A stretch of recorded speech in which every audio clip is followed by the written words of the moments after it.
Appreciate everybody coming out today. Apologize for the late start. I just met with the family and talked to them about the case, and they saw the video for the first time. I think they're obviously troubled by what occurred and had some questions, so we started at 11:30 and it took a little bit longer than I anticipated. But I guess to cut right to it in terms of what we're going to do with this case, I have filed charges against the driver, the juvenile driver of the white Land Rover. I'll show you the video here. You get a copy of that. One count of fleeing and eluding in the first degree. Essentially, that is fleeing and eluding causing death. Okay, we charged him. We've also charged him with CCE, continuing criminal enterprises, for what occurred on this day. Both those are felony charges. What I am going to do, I'm going to ask for an adult waiver as well. They're a juvenile. I'm not going to announce it since it is a juvenile. This is not a situation where I can do an automatic waiver. Very often in homicides, rape, something like that, I can automatically waive a juvenile to the adult court. That is not the case here. I can ask the court for permission. It's called a traditional waiver. So I'll be asking for a traditional waiver on this juvenile for the fleeing and eluding and the CCE charges. So I'll get into it a little bit more. I figure this is, kind of explain my decision maybe after I show you the video. This is the in-car video of what happened on that day. To give you a little bit of background, this was probably about just before 7 o'clock. As you can see, I think it's 1856, so it's just before 7 o'clock in the evening. What preceded this, though, was a chase in Holland. The Holland police had actually chased this same Land Rover, Range Rover, however you want to, it changes around in terms of who's describing it. But they had led them on a chase. This from Holland all the way to basically the county line in Grand Rapids. And what had occurred was the deputy had caught the flock camera, had it coming across on 44th Street. So if you're coming across the state line right at Rivertown Parkway, it's very easy to get off there. You're cutting across, heading towards 131. He had information that the vehicle was coming. He knew about the chase in Holland, knew that Holland police had basically chased it all the way to the county line. And so he was picking this up at this point in time. You'll pick up the video as he's making contact with this white Range Rover as it comes up.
I'll stop it there. In terms of, nothing in terms of this body cam, you'll see anything, or see, the video either you'll see anything more, but quite clearly he hit him. He sideswiped him, kind of went to the side. From the evidence, I'll show you my opinion in a little bit. From the evidence, what it appears to is he caught him with the tire. From his statement, he was trying to cut him off from going into the neighborhoods in the back there. Tried to pull in front of him. Looks like the tire essentially caught his left calf, pulling off his shoe and kind of a slingshot down. You saw it was a violent fall to the ground. So that's what occurred there, and based on everything I think, if you look at it, it's not showing up there now, but he was doing about 22 miles an hour, according to the in-car video. We have no reason to disbelieve that. These cruisers are equipped with the black box, if you will, to record it, but the event is not recorded. It just didn't record enough to be exact from the back box. So he's doing 22 miles an hour. He also says, and from the video, I also can show you, he believes there may be a gun involved. You look at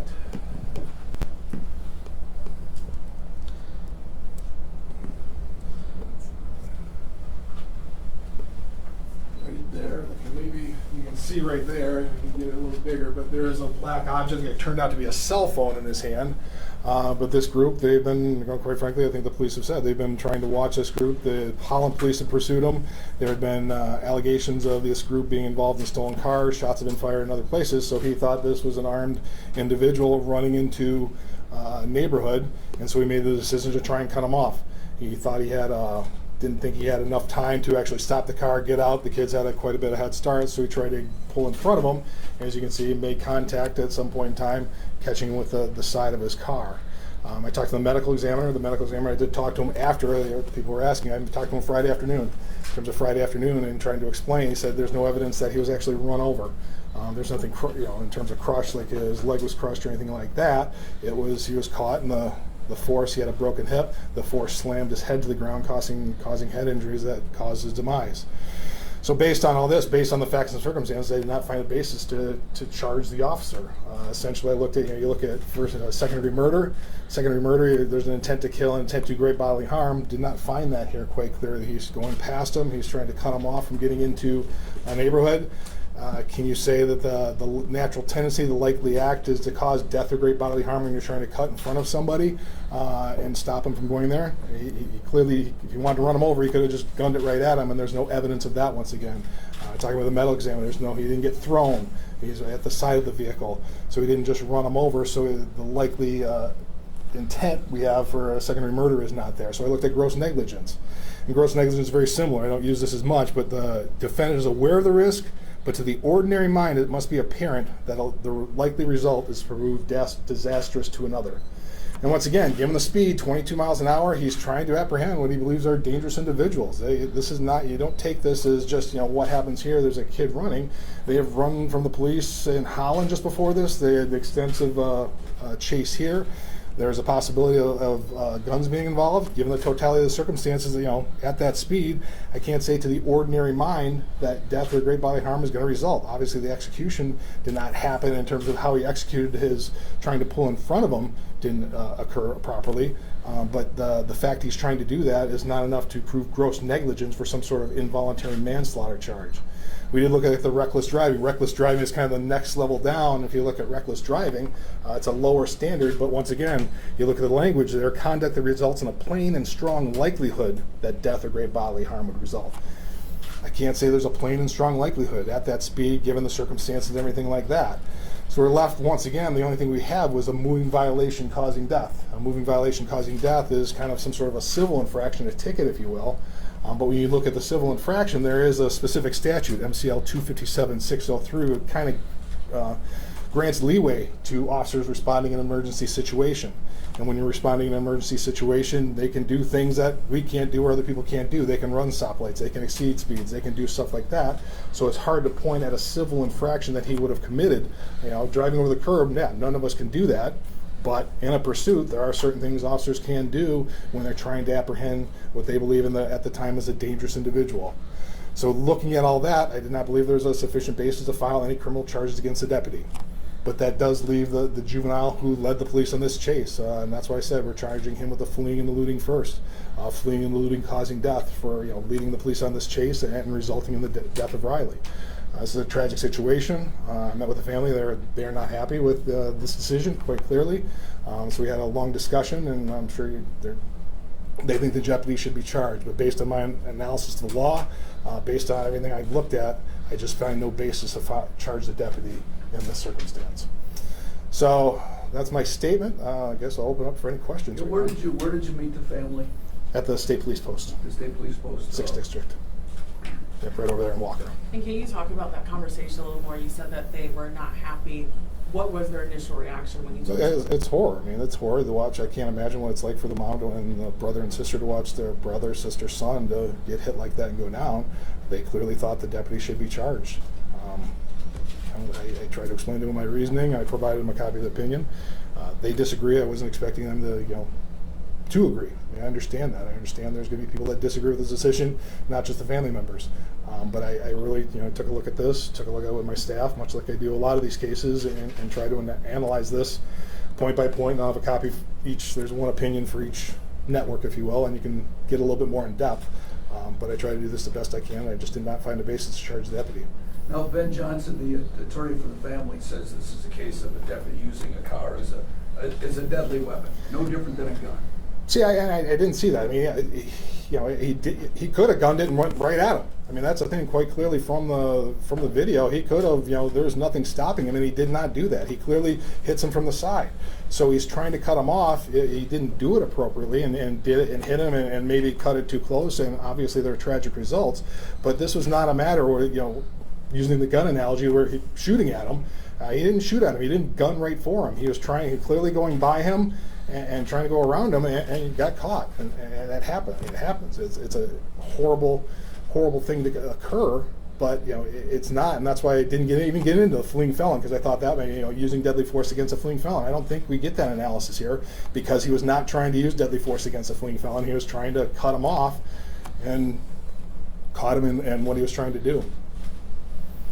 So what do you say to people who look at this video and say, why didn't he just get out in the car and chase him? I mean, yeah, you can say that he didn't intend to do it, but Sure. A car versus a person, I mean, that's not always going to end easy. Well, it's always easy for us, to review a Monday morning quarterback and say, okay, he could have done this. Yeah, he could have done that. The kids have a head start on him. They got a head start on him, and he says he thinks there's a weapon. There's clearly houses right there. Do you then, if he stops and gets them out and tries to run, they've got quite a bit of head start. Then they're in with civilians. I mean, it's split-second decisions at that point in time.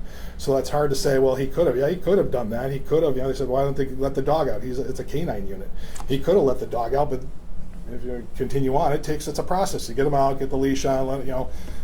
They don't necessarily have that time given the circumstances. And I'm not saying, given the circumstances, these are different circumstances, and we may have charges here. It all depends on what's going on in the totality, and this is not just done in a vacuum, and so that played a large role into this. Did you talk, was this a close call for you? Was this a tough call? Yeah, these are all difficult, and I think this was something that I took a look at. Obviously, it's 42 days. It's been a while since this happened, so it wasn't something that was just a jump to a conclusion. And quite frankly, why didn't it come out sooner? I met with Dr. Cole on Friday. I mean, I was meeting Friday afternoon. I was meeting with Dr. Cole to discuss some of this evidence and talk about, what he hadn't seen the video. So I'm like, hey, let's take a look at this. Here's what I'm thinking. The evidence in my mind is this, and he kind of supported that, saying, yeah, that makes sense, kind of what you're looking at. There wasn't if you get hit by a car, you get thrown.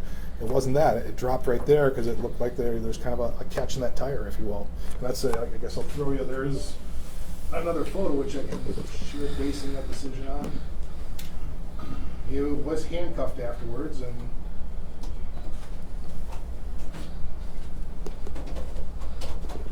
this is just a photo. If you have it right there, you can kind of see there's a black mark, if you can see, going down the calf, and that one shoe is off. The other shoe is not off. So that's where I'm basing it. It looks like he got caught up in the tire and ran up his leg, and that provided the impetus to fall directly to the ground in a violent fashion. Now, the sheriff department earlier put out a release saying, basically, this group and that he brought this on himself with his actions. You saw that press release? They put out? I did not see that press release. I guess I did not see that press release, so no, I did not see that. So, you know, I'm not going to say he brought it on, you know, people make decisions, you know, it's there is decision made by everybody, but to say, I am hesitant to say he brought it on himself. I wouldn't go out there and say that. Can you go back to the decision in terms of waiving for the juvenile, just for clarification for Sure. those listening? Are you saying you want to waive the option for them to be charged as a? I believe they should be charged as an adult, okay, but I can't do that on my own. I have to petition the court, in essence, saying, hey, this juvenile, because of everything that's going on here, record, prior history, this incident, I believe there's a sufficient basis to move them into the adult court. That's ultimately a judicial determination. The judiciary can say, yeah, I think I agree with you, or nope, we're going to keep it as a juvenile. That's all I can do under these circumstances. I don't have the complete power, as if it were, you know, a juvenile charged with murder. I can do that in certain circumstances. Say, nope, it's my opinion. Move them right to the adult court. I can't do that here. Well, Just can you to go into clarify, that a little bit more though? Because I think if some people may watch this and hear juvenile, you know, an adult knows what's right and wrong. Mhm. Juvenile, sometimes they don't. Talk about why that's your decision. But that's, you know, in terms of that goes into the history, and it's hard to talk about the specific history of the juvenile, but this is just something based on the totality of this juvenile's history. Whether it be this incident, his past history, whatever it is, that's what the whole basis is. It's not just because, well, I think it is this incident. It's taking a look at the whole circumstance and everything that juvenile's been through in their time. And then that's about as clear as I can go. I can't go into, you know, the history completely. And Riley was the passenger, right? Correct. You saw that correct? Correct. Okay. And if you listen to the body cam or the in-car video, you hear one of the Wyoming cruisers as they're coming down at one point in time say, driver appears to be black male with silver hood or something along those lines. So you can clearly hear that. Well, how well the deputy knew that at the time when, you know, people are bailing out, and how well he heard that at the time, that's hard to tell. Did the deputy even know he had hit him? Clearly. I mean, no. I mean, did he know right away that he hit him? I mean, He stopped. I can't tell that. You know, from there's body cam, and we'll share that with you. He comes out saying, "Show me your hands. Show me your hands." But I'm not gonna. I don't want to get that with you in terms of live stream because there's some graphic things on that. But he does come out saying, "Show me your hands," and then comes around. So I don't know if he actually realized he hit him until he came around the corner of the cruiser. And did the deputy make a statement to the state police? I know Yes. he did. Yep. So he was interviewed by the state police. He made a statement, gave a written statement. Yep. Written statement. Yep. But he was not interviewed. He gave a written A written statement. That's fairly common in these types of situations. And is he still employed? You have to ask the sheriff that. I don't believe so, but I don't know what the status is of him right now. And so, Would you plan on naming the officer? Or? It's been my opinion. So. in terms of the deputy, will it still be considered accidental then? That's in terms of that's what the MEs in terms of how sheriff's department characterize it.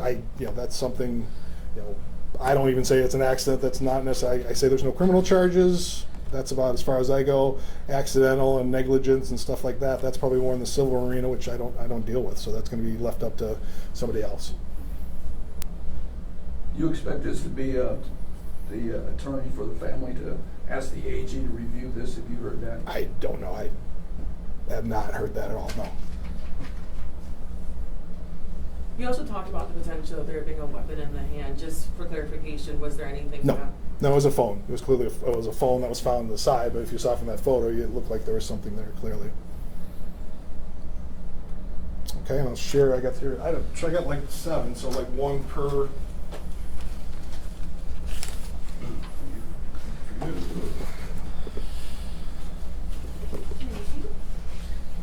It may be short. I'm going to make a quick copy. Yeah, how many more we need? Oh, we got everybody? I don't need one. Did you get one? No. Okay, I'll get. Can you make? Nice. I can grab one more. Sure. Oh, actually, that's why I got one here.